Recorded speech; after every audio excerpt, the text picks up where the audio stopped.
cigarrillos en nuestro país se inicia a los 13 años, según un último estudio realizado por la SENAD en colegios públicos y privados. Según especialistas, se debe explicar las consecuencias del tabaco al adolescente antes que decida probarlo. Otro dato alarmante es el aumento del consumo de alcohol entre las mujeres. El informe señala que 9 de cada 100 adolescentes de 13 años comienzan a fumar en el colegio, pero cuando terminan el bachillerato, 31 de cada 100 ya lo adoptan como un hábito. Según la directora Nancy del Valle, responsable del estudio, se debe explicar las consecuencias del cigarrillo al adolescente antes que decida probarlo. Otro dato revelador es el aumento del consumo de alcohol entre las mujeres. Pero la gran mayoría de ellos han manifestado que consumen primero para compartir con los amigos, ¿verdad? Para sentirse, diríamos, parte de un grupo de amigos que quizás también lo estén haciendo, que también estén fumando. Y por otro lado también para olvidar problemas. Siguen siendo los varones los que consumen en mayor proporción tabaco.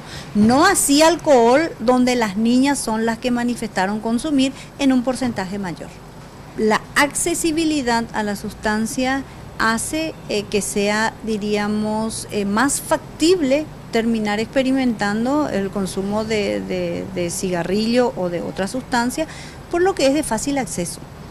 La licenciada en psicología Franca Lacarruba explica que el hábito de fumar erróneamente se intenta asociar al éxito.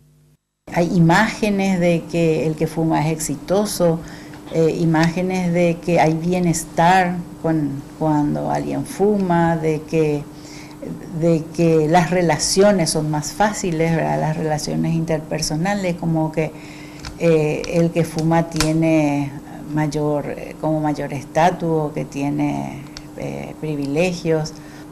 ¿Qué le puede influir?